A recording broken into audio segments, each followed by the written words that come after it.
Hello students, स्वागत है आप सबका आपके अपने यूट्यूब चैनल तेजस स्टडी पॉइंट पर। आज हम ज्योग्राफी का एक नया चैप्टर शुरू करने जा रहे हैं, प्रायद्वीपीय भारत के पठार के बारे में। इससे पहले हमने 5 वीडियो लेक्चर जो है वो रिकॉर्ड कर ली है। अगर आपने नहीं देखे हैं तो उनको आप यूट्यूब चैनल पर जाके देख सकते हैं। आज हम प्रायद्वीपीय भारत के पठार की उत्पत्ति के बारे में और प्रायद्वीपीय भारत के पठार में जितने भी पर्वत श्रेणियाँ अपन पढ़ते हैं उन सब के बारे में डिस्कस करेंगे और लास्ट में एमसीक्यूज भी देखेंगे जो इम्पोर्टेंट पहले एग्जाम्स में पूछे गए हैं। शुरू करते हैं हम लोग प्रायद्वीपीय भारत के पठार के बारे में। पहले हम लोग जो है प्रायद्वीपीय भारत के पठार का निर्माण देखेंगे। पठार का नहीं, प्रायद्वीपीय भारत का निर्माण देखेंगे।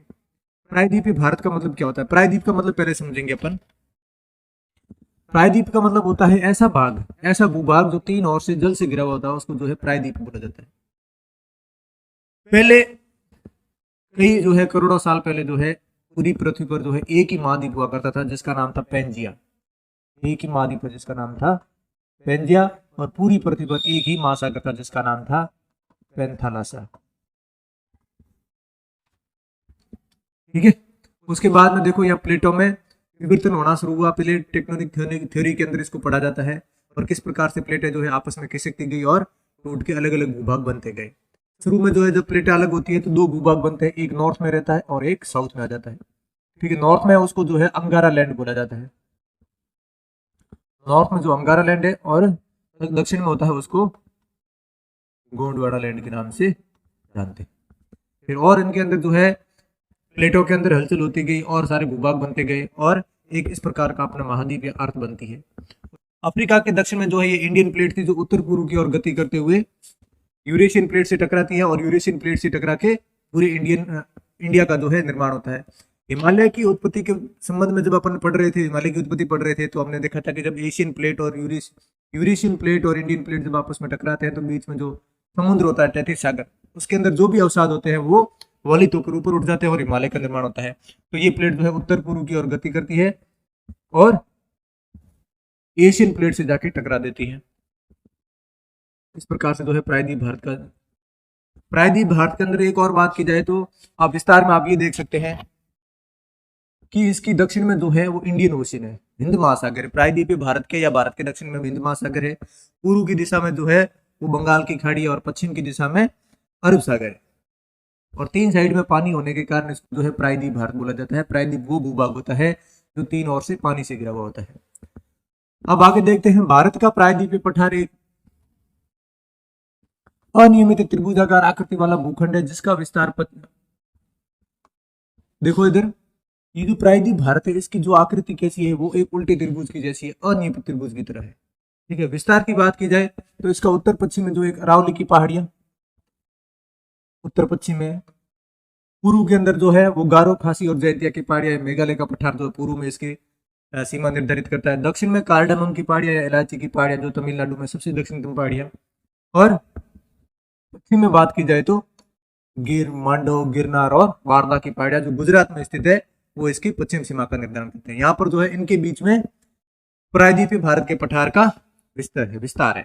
उत्तर पश्चिम में अरावली पर्वतमाला, पूर्व में राजमहल की पहाड़ियां जो राजमहल की पहाड़ियां जो छोटा नागपुर पठार का हिस्सा है, और राजमहल की पहाड़ियों का ही पूर्वी भाग जो है वो शिलोंग का पठार कहलाता है।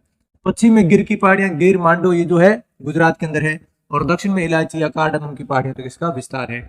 उसके बाद देखा जाए प्रायद्वीपीय भारत में गोंडवाना लैंड का हिस्सा है जो अफ्रीका महाद्वीप से अलग हुआ।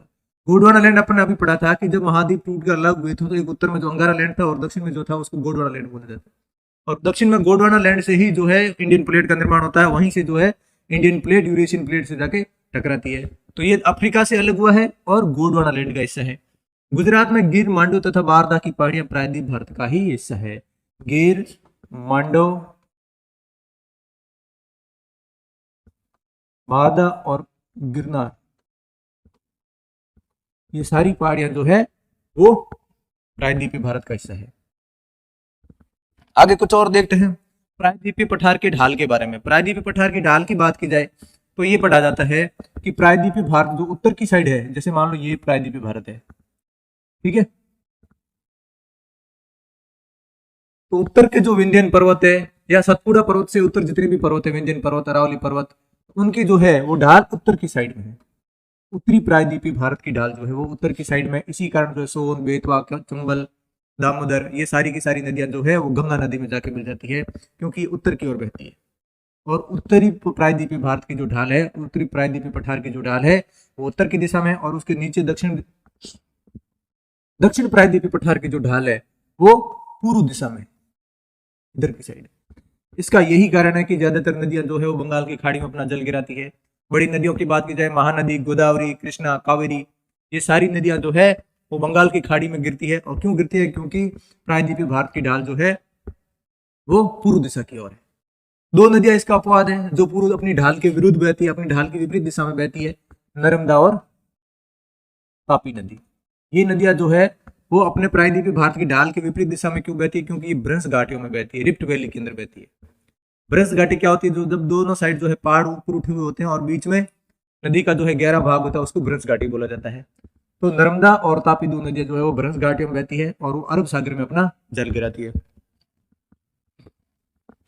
यहाँ देखते हैं प्रायद्वीपीय पठार की ढाल उत्तर पूर्व में है, उत्तर मतलब उत्तर में है और पूर्व में है। यही कारण है कि उत्तर प्रायद्वीपीय क्षेत्र में बहने वाली नदियां जैसे सोन, चंबल, दामोदर उत्तर की ओर प्रवाहित होती है, तथा दक्षिण प्रायद्वीपीय क्षेत्र में बहने वाली नदियां बंगाल की खाड़ी में अपना जल गिराती है। समझ गए होंगे? जो उत्तर में, उत्तर प्रायद्वीपीय पठार भारत की ओर जो नदियां बहती है वो उत्तर में चली जाती है, और उसके दक्षिण में जितनी भी बहती है वो पूर्व की ओर चली जाती है।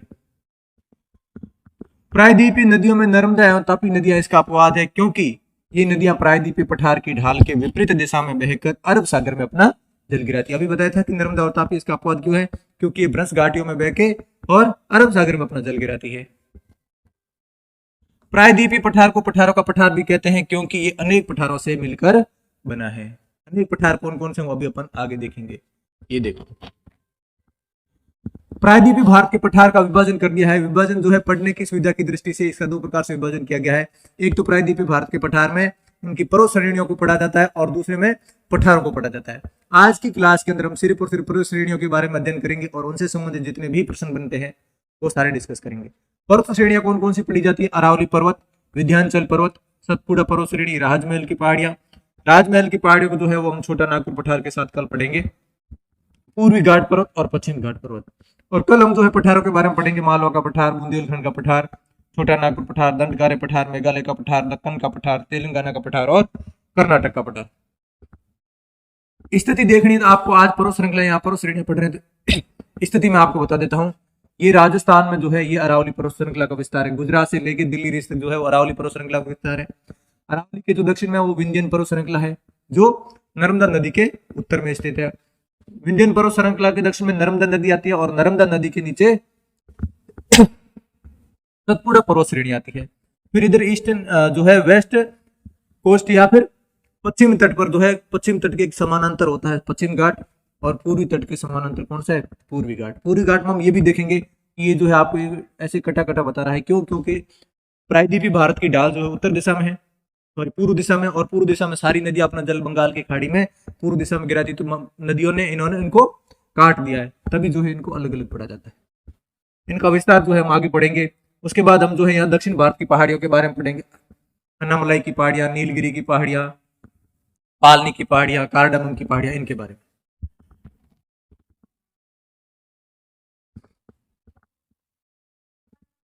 अरावली पर्वत श्रेणी, अरावली पर्वत श्रेणी के बारे में। अरावली पर्वत श्रेणी का विस्तार जो है वो कहां से कहां तक है वो तो मैं बता देता हूँ कि गुजरात से शुरू होता है, पालनपुर से।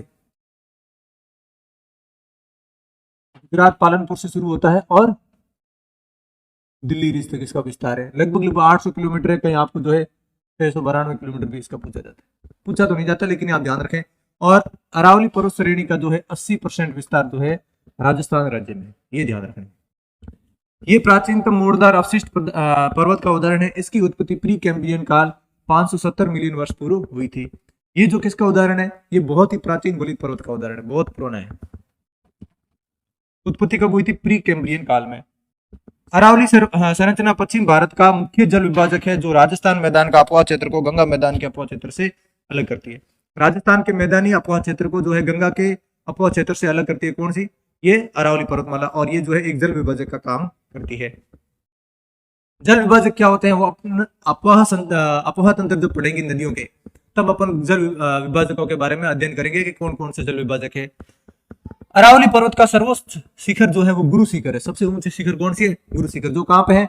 जो माउंट आबू पे है या आबू पर्वत पर स्थित है, और ये राजस्थान के सिरोही जिले में स्थित है। और यहाँ राजस्थान के सिरोही जिले में माउंट आबू पे जो है जैन धर्म का एक प्रसिद्ध धार्मिक स्थल भी है, जिनका नाम है दिलवाड़ा जैन मंदिर। ठीक है, ये भी पूछा जाए कि दिलवाड़ा जैन मंदिर कहाँ है, वो तो राजस्थान में, कहाँ पे? सिरोही में। और बात की जाए कौन से पर्वत पर है, तो वो अरावली श्रेणी पर स्थित है। आगे बात करेंगे विंध्याचल का पर्वत या विंध्यन पर्वत श्रेणी। विंध्यन श्रेणी नर्मदा नदी के समांतर उत्तर में पूर्व से पश्चिम की ओर विस्तृत है।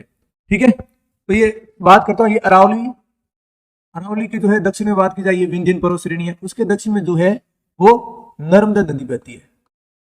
ठीक है, तो ये नर्मदा नदी के पूर्व में है, उत्तर में है, और इसका विस्तार जो है नर्मदा नदी के समानांतर पूर्व से लेकर पश्चिम तक है। और नर्मदा नदी के दक्षिण में अभी अपन बात करेंगे सतपुड़ा पर्वत श्रेणी। ठीक है, और सतपुड़ा पर्वत श्रेणी के भी दक्षिण में अपन बात करेंगे, ताकि ये क्रम याद रखना है। जब सतपुड़ा पर्वत पढ़ेंगे तब मैं आपको बताऊंगा कि ये एक ब्लॉक पर्वत है। ब्लॉक पर्वत क्यों है? क्योंकि इसके उत्तर और दक्षिण में दोनों तरफ जो है नदियां बहती है और बीच में ये उठा हुआ भूभाग है, इसलिए इसको ब्लॉक पर्वत कहा जाता है। मध्य प्रदेश के दामोह जिले के अंदर सद्भावना शिखर, ठीक है, गुडविल पीक, सद्भावना शिखर जो है वो पूर्व विंध्यन पर्वत की सबसे ऊंची चोटी है। और कहां पे है? दामोह जिला, मध्य प्रदेश राज्य के अंदर। विंध्याचल पर्वत के पूर्वी भाग में विस्तृत पर्वत श्रेणी को जो है कैमूर और भांडेर कहा जाता है। इसका निर्माण क्वार्ट्ज और लाल बलुआ पत्थर से हुआ है। ये क्वेश्चन ऐसे पूछा जा सकता है कि विंध्याचल पर्वत को पूर्व में विस्तार है तो उसको क्या कहा जाता है, या पूर्व में विंध्याचल पर्वत को क्या कहा जाता है? तो पूर्व में विंध्याचल पर्वत को जो है भांडेर और कैमूर के नाम से जाना जाता है। यह पर्वत श्रेणी उत्तरी भारत और प्रायद्वीपीय भारत की मुख्य जल विभाजक भी है, क्योंकि ये गंगा नदी के अपवाह क्षेत्र को प्रायद्वीपीय भारत के अपवाह क्षेत्र से अलग करता है। ये भी आपके अपवाह क्षेत्र के जो है जल विभाजक आ गया। जो विंध्याचल पर्वत है, इसके उत्तर में जो है गंगा नदी का प्रवाह क्षेत्र है, और इसके दक्षिण में जो है वो प्रायद्वीपीय भारत की नदियों का अपवाह क्षेत्र है। तो ये एक जल विभाजक का काम करता है कि गंगा नदी के जल को और प्रायद्वीपीय भारत की नदियों को अलग करता है। इसको जो है जल विभाजक बोला जाता है। अरावली जो है वो भी राजस्थान के मैदानी अपवाह क्षेत्र और गंगा के अपवाह क्षेत्र को अलग करती है, तो वो भी एक जल विभाजक का काम करती है।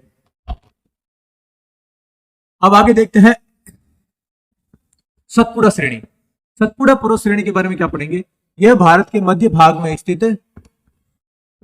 यह भारत के मध्य भाग में स्थित, जिसका विस्तार गुजरात, मध्य प्रदेश, महाराष्ट्र की सीमा से लेकर छत्तीसगढ़, छोटा नागपुर के पठार तक है। मुख्य इसका विस्तार जो है वो मध्य प्रदेश के अंदर है, और कुछ गुजरात के अंदर, महाराष्ट्र के अंदर भी है। सतपुड़ा पर्वत श्रेणी के जो है उसके 3 पर्वतों को अपन जनरली पढ़ते हैं। 3 पर्वत श्रेणियां इसकी मुख्यतः पूर्व से लेकर पश्चिम तक, या पश्चिम से पूर्व तक। सबसे पश्चिम है उसका नाम है राजपीपला पहाड़ी। सबसे पश्चिम में जो है इसकी पर्वत श्रेणी है उसका नाम है राजपीपला। जो बीच में है उसका नाम है महादेव, और सबसे पूर्व में जो इसकी पहाड़ी है उसका नाम है मेकाल पर्वत। इन 3 पर्वतों का क्रम अपने को सही से याद रखना है। राजपीपला पर्वत के बारे में तो अपने को ये ध्यान रखना है कि ये सबसे पश्चिमी पर्वत है। महादेव पर्वत पर जो है सतपुड़ा पर्वत श्रेणी की सबसे ऊंची चोटी, जिसका नाम है धूपगढ़। धूपगढ़ जो है वो महादेव पर्वत पर स्थित है। और मेकाल पर्वत की सबसे ऊंची चोटी अमरकंटक, जहां से नर्मदा और सोन नदी निकलती है, वो अपन अभी आगे देखते हैं। यह पश्चिम से पूर्व राजपीपला की पहाड़ी महादेव पहाड़ी या मेकाल पहाड़ी के रूप में फैली हुई है। ठीक है, इसका पश्चिम से पूर्व तक इसकी पर्वतों का नाम दे रखा है। पश्चिम में राजपीपला, महादेव और मेकाल। इस पर्वत श्रेणी की सर्वोच्च चोटी जो है वो धूपगढ़ है। उसकी जो है ऊंचाई कितनी है? 1350 मीटर, जो महादेव पर्वत पर स्थित है। महादेव कौन सा? जो बीच वाला पर्वत है। मेकाल पर्वत श्रेणी की सबसे ऊंची चोटी जो है, इस मेकाल की अलग से बात की जाए तो इसकी सबसे ऊंची चोटी कौन सी है? अमरकंटक है। यहाँ से नर्मदा और सोन नदी का उद्गम होता है, और ये एक ब्लॉक पर्वत का उदाहरण है। ब्लॉक पर्वत का उदाहरण कैसे? तो आप यहाँ से डायग्राम देख सकते हैं। ये तापी रिवर है, और ये जो है नर्मदा नदी है, और बीच में जो कौन सी है? सतपुड़ा माउंटेन। तो सतपुड़ा पर्वत जो है उसके दक्षिण में तापी और उत्तर में जो नर्मदा नदी बहती है, और इसके ऊपर बीच में जो उठा हुआ भाग है, इसी कारण इसको जो है ब्लॉक पर्वत कहा जाता है। आगे हम लोग देखेंगे पश्चिम घाट पर्वत के बारे में। इनमें जो मैंने वही पॉइंट्स लिए हैं जो ज्यादा इंपॉर्टेंट है। बहुत सारे पॉइंट्स को मैंने यहाँ पे कवर नहीं किया है, जो ज्यादा से ज्यादा इंपॉर्टेंट है उन सारे के सारे पॉइंट्स को मैंने यहाँ ले लिया है। पश्चिम घाट पर्वत, और पश्चिम घाट पर्वत को पहले अपन यहाँ डायग्राम से देखें तो जो है पश्चिमी तट के सहारे समानांतर जो पर्वत है उसको बोला जाता है पश्चिम घाट पर्वत। विस्तार की बात की जाती है गुजरात से शुरू होता है, फिर महाराष्ट्र, फिर गोवा, फिर कर्नाटक, फिर केरल और फिर तमिलनाडु। इन सब में इसका क्या है? विस्तार है। लगभग 1600 किलोमीटर जो है लंबा विस्तार है। हिमालय के बाद भारत की सबसे लंबी पर्वत श्रृंखला की बात की जाए तो ये पश्चिम घाट पर्वत है। इसका विस्तार तो है वो गुजरात, महाराष्ट्र, गोवा, कर्नाटक, केरल तथा तमिलनाडु राज्यों में है। ये मैंने अभी आपको बता दिया। पश्चिम घाट को सह्याद्री भी कहा जाता है। महाबलेश्वर, कालसुबाई, हरिश्चंद्र आदि यहाँ प्रमुख चोटियां हैं। पश्चिम घाट पर्वत का अन्य नाम है सह्याद्री। बहुत बार क्वेश्चन में पूछा जाता है कि सह्याद्री किसका अन्य नाम है? पश्चिम घाट पर्वत का। पश्चिम घाट पर्वत पर जो है मुख्यतः 3 श्रेणियां हैं या 3 पर्वत है जो बहुत ही इंपोर्टेंट है पढ़ने के लिए। कालसुबाई, महाबलेश्वर और तीसरा कौन सा देखा है हमने? तीसरा हरिश्चंद्र की पहाड़ियां। ये तीनों जो है वो महाराष्ट्र राज्य में स्थित है। महाबलेश्वर भी महाराष्ट्र में है, हरिश्चंद्र भी और कालसुबाई। कालसुबाई जो है वो पश्चिम घाट पर्वत की सबसे ऊंची चोटी है। इसका पश्चिमी ढाल तीव्र एवं खड़ा, जबकि पूर्वी ढाल जो है मंद और सीढ़ी होता है। पश्चिम घाट पर्वत की सबसे ऊंची चोटी कौन सी है? कालसुबाई है, जो महाराष्ट्र में स्थित है। अब पश्चिम घाट पर्वत की बात की जाए तो ये पश्चिम घाट है, ठीक है। इसका पश्चिमी ढाल जो है वो तीव्र है, तीव्र मतलब बहुत ही तेज है, और इसका जो पूर्वी ढाल है वो मंद है या फिर सीढ़ीनुमा है। यही कारण है कि पश्चिम घाट से भी ज्यादातर नदियों का जिनका उद्गम होता है वो पूर्वी ढाल की ओर या पूर्वी भारत की ओर बहते हुए बंगाल की खाड़ी में अपना जल गिराती है, क्योंकि इसका पश्चिमी पूर्वी ढाल जो है वो मंद है। और पश्चिम घाट तीव्र होने का क्या कारण है? पश्चिम घाट तीव्र होता है जब कुछ नदियां जो है, पश्चिम घाट की नदियां जो अरब सागर में अपना जल गिराती है, वो बहुत ही तेज गति से जो है अपना अरब सागर में अपना जल गिराती है। तो जब कोई नदी तेज गति से समुद्र में अपना जल गिराती है तो वो डेल्टा का निर्माण नहीं कर पाती। तो पश्चिम अरब सागर में गिरने वाली नदियां डेल्टा का निर्माण नहीं करती है। ये हम अपवाह प्रतिरूप में पढ़ेंगे, ठीक है। अपवाह तंत्र में पढ़ेंगे तो ये जो है ये ज्वारंद मुख्य एचोरी का निर्माण करती है, जो अरब सागर में अपना जल गिराती नदियां, क्योंकि इसका तीव्र पश्चिमी ढाल जो है वो बहुत ही तीव्र होता है। पश्चिमी घाट पर्वत श्रृंखला को विश्व में सर्वाधिक संपन्न जैव विविधता वाली श्रेणी में रखा गया और यूनेस्को ने 2012 में इसको विश्व धरोहर स्थल भी शामिल किया है। ये इसमें एक ही पॉइंट बात करने वाला है कि पश्चिम घाट पर्वत को जैव विविधता के संबंध में विश्व धरोहर स्थल यूनेस्को ने कब शामिल किया गया था? तो 2012 में। पश्चिम घाट पर्वत में और देखा जाए तो इसके और भी अलग अलग जो है पार्ट्स किए गए, जो जनरली छोटे एग्जाम्स के लिए ज्यादा इंपोर्टेंट तो नहीं है, लेकिन बड़े एग्जाम्स के लिए काफी इंपोर्टेंट है। आप इनको जो है सही से देख सकते हैं। जो उत्तर में है इसको जो है उत्तरी पश्चिम घाट, जो मध्य में उसको मध्य पश्चिम घाट, और जो दक्षिण में उसको दक्षिणी पश्चिम घाट। बीच में जब केरल कर्नाटक तमिलनाडु में बात की जाए तो इधर जो है थोड़ा सा ही मुड़ जाता है पश्चिम घाट पर्वत, और इधर से जो आता है पूर्वी घाट पर्वत। तो दक्षिण में पूर्वी घाट पर्वत और पश्चिम घाट पर्वत दोनों आपस में मिल जाते हैं और एक पर्वतीय घाट का निर्माण करते हैं, जिनका नाम क्या है? नीलगिरी पर्वत। और नीलगिरी पर्वत के बारे में हम थोड़ा सा आगे डिस्कस करेंगे। आगे देखते हैं पूर्वी घाट पर्वत, ईस्टर्न घाट। पूर्वी घाट पर्वत भारत में बंगाल की खाड़ी के किनारे पश्चिम बंगाल, उड़ीसा, आंध्र प्रदेश, पांडिचेरी, तमिलनाडु में विस्तृत है। इस तरह देख लो। विस्तार की बात की जाए तो इसका जो है पश्चिम बंगाल से शुरू होता है, ठीक है। पश्चिम बंगाल के दक्षिण में आते हैं उड़ीसा, फिर आंध्र प्रदेश, फिर जो है तमिलनाडु। इन राज्यों में जो है इनका विस्तार है पूर्वी घाट पर्वत का। एक और भी है कि ये पर्वत जो है ये पश्चिम घाट की तरह जो है कंटिन्यू न होकर बीच में कटा हुआ प्रतीत होता है, कटा हुआ है, क्योंकि यहाँ पूर्वी घाट की और बंगाल की खाड़ी में जल गिराने वाली नदियों ने कंटिन्यू बहकर जो इन पर्वत को काट दिया है। यह पर्वत पश्चिम घाट पर्वत से नीलगिरी पर्वत पर मिल जाता है। अभी बताया था कि नीलगिरी पर्वत पर जो है ये दोनों पर्वत मिलकर एक पर्वतीय घाट का निर्माण करते हैं। उत्तर से दक्षिण की ओर जाने पर इसकी चौड़ाई जो है वो कम होती है। अब पूर्वी घाट की बात की जाए, ये पूर्वी घाट है।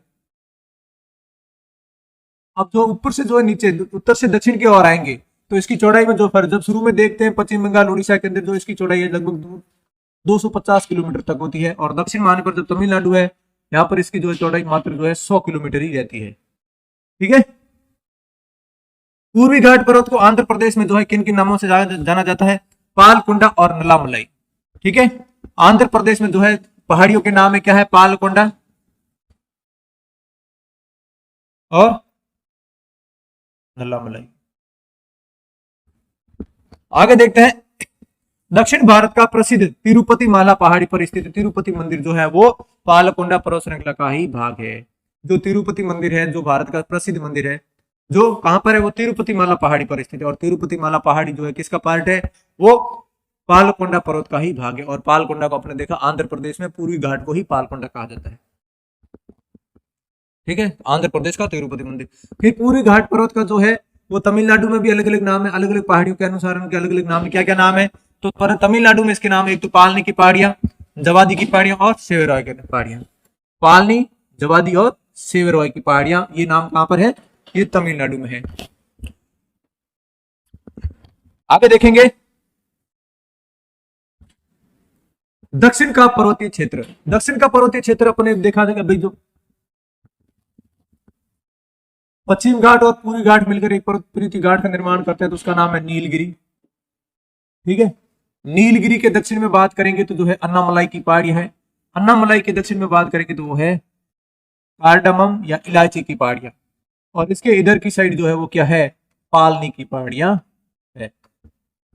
ये चारों पहाड़ियां जो है दक्षिण के पर्वतीय क्षेत्रों के लिए, दक्षिण के पर्वतीय प्रदेश में इन चार पहाड़ियों को पढ़ा जाता है।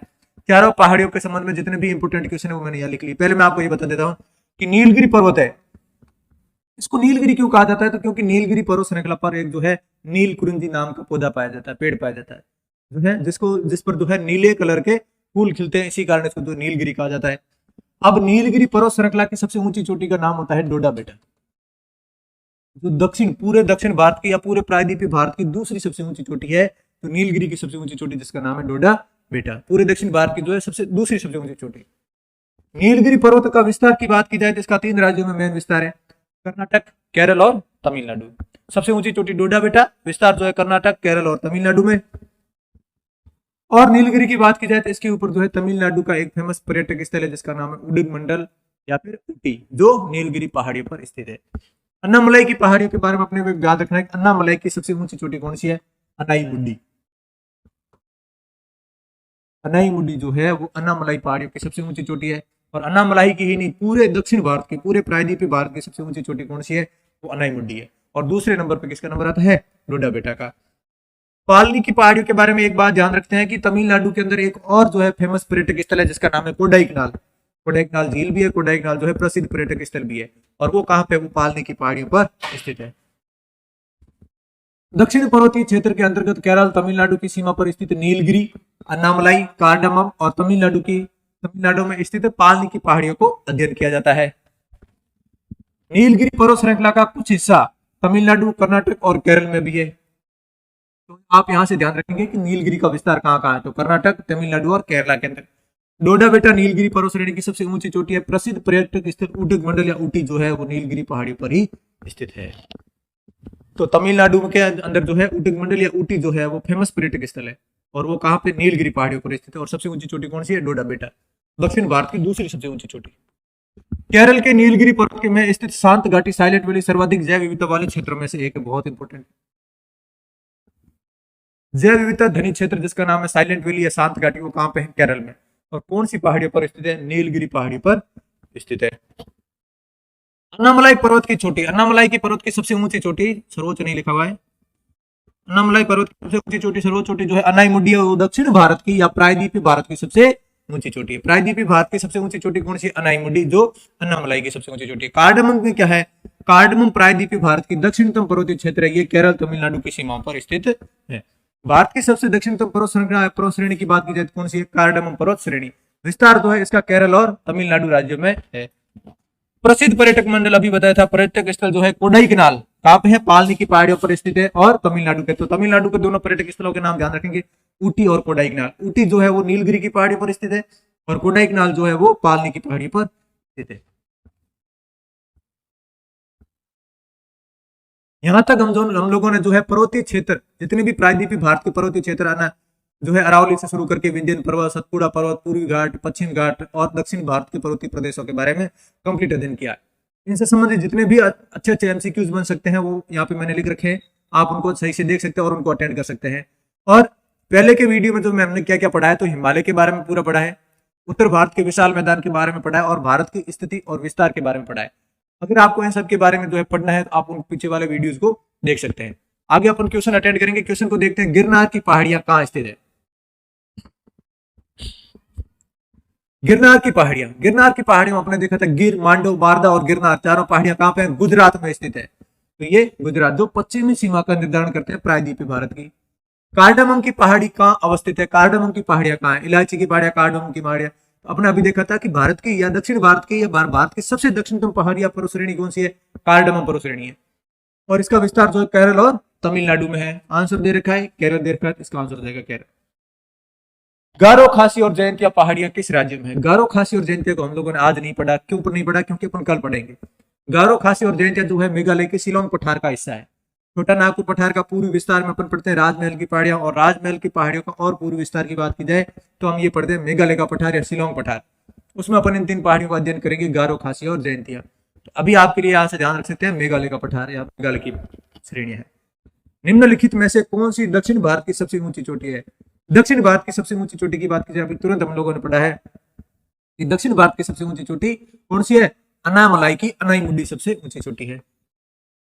धूपगढ़ चोटी स्थित है। धूपगढ़ किसकी श्रेणी है?